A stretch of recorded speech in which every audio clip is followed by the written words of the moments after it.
Hello everyone, my name is Danny. This review is for the movie called Once Upon a Deadpool.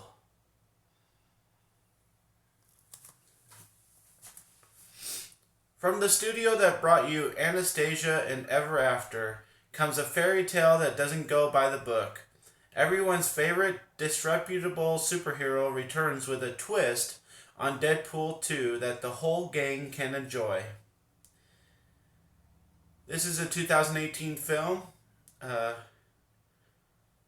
It is rated PG 13. It says on the front here in glorious PG 13.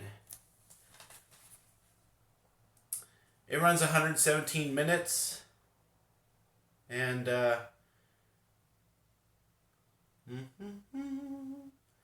stars Ryan Reynolds, Josh Brolin, Morena Baccarin, Julian Dennison, Zazie Beetz, TJ Miller, Brianna Hildebrand, and Jack Kesey. Once Upon a Deadpool. Wonder why they're not giving credit to that one guy. So, Once Upon a Deadpool is a PG-13 version of Deadpool 2. And obviously I own that and Deadpool 1, and I really do love the movies. You know, he's just so funny all the time. You know, the humor and the situations. I did go back and watch my review of Deadpool 2, and for some reason when I first experienced Deadpool 2, I thought the story was a little weak. I thought the situations were a little crazy. But I did end up buying the movie because Deadpool is just one of those series that you just have to kind of buy if you're going to enjoy it. You know? So, when I heard about Once Upon a Deadpool, I think it was in theaters for a little while, around Christmas. I was hoping it'd be like a Eight Crazy Nights version of Deadpool, you know, the Christmas movie that Adam Sandler did that was animated. I was hoping it was something like that. You know, it was something different, a little bit of Christmassy kind of experience of Deadpool.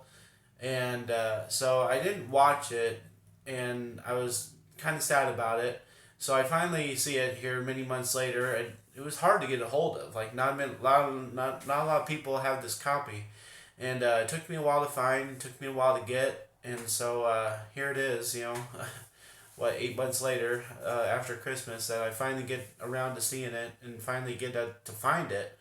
So that would be my first thing to say is to, if you want to watch this, go seek it out because it's kind of hard to find. So when I started watching it and I figured out what this is, it's Deadpool 2, but they take out most of the naughty parts, so it's a little shorter, and they fill those parts with Deadpool talking to Fred Savage, so it makes it, you know, a little bit longer. And it's a commentary about Deadpool 2 while you're watching Deadpool 2, the clean version. And so it's like, I wish they would have just included Deadpool 1 and Deadpool 2 and made a commentary about them both, you know, but you don't have to watch everything because we know what happens in both of them. But it does show most of Deadpool 2. Good summarization of it, so you still understand what's going on. But, you know, I don't know why you wouldn't just do the first and the second one. What's so important about the second one? You know, why make Once Upon a Deadpool just about that?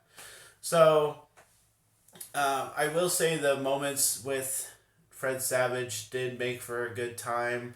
This movie was not made for no reason. It was entertaining. It was fun to re-experience Deadpool 2 and maybe have it as a cleaner version. It's not completely clean, but you'll understand what I mean if you ever watch this. But it's just kind of a weird reason to make a movie. And the more I thought about having that thought, I thought, well, you know what? I just watched The Lion King, and literally all they did with that, whether you want to admit it or not, is they took the original and they picked out which scenes they want to show and which ones they want to redo and which ones they don't. And so that's a little shorter, that's a little summarized. Everybody seems to like doing this, so why not do it with other movies? So, yeah, I mean, I like, for this being a separate movie, I would say that it's not a separate movie because it's just Deadpool 2 reimagined. But, that makes for another case. It gets its own case, it gets its own little twist. And, you're not going to know what happens in this if you don't watch this. So watch this first, watch this second, enjoy this. It's its own separate entity. And, maybe this is what you wanted out of Deadpool. Maybe you tried to go watch it in theaters and it had too much vulgarity for you. It had too many words for you. And you didn't like how it was handled, so you want a cleaner version. Well, here you go. And so I think that this is a separate movie. That's why I'm doing a review for it. And back in the day, I gave Deadpool 2 a B minus. I don't know why I wasn't impressed with it initially, but I've watched it many times since. And, the Deadpool experience is something to behold. So, in the moment, I'm going to give Once Upon a Deadpool a B because I think that Deadpool is kind of a B situation, and I know he's going to be experienced with other things in the future. So I'm glad that we got Deadpool 1, Deadpool 2, and Deadpool 2.0, 2.1, Once Upon a Deadpool. And these movies, will be here as Deadpool moves forward. And so I think you need to watch all three of these things so that you can understand what's going on in the future. Deadpool's collaboration with the X-Men, Deadpool's involvement with certain characters. I think a lot of it's going to be explained in the future, so you need to know what's going on in these movies. So B for Once Upon a Deadpool. Thanks a lot, guys. My name's Danny. If you like this or any of my other videos, try and give some of them a watch. Like and subscribe to my channel if you would. And enjoy your movies. Thanks.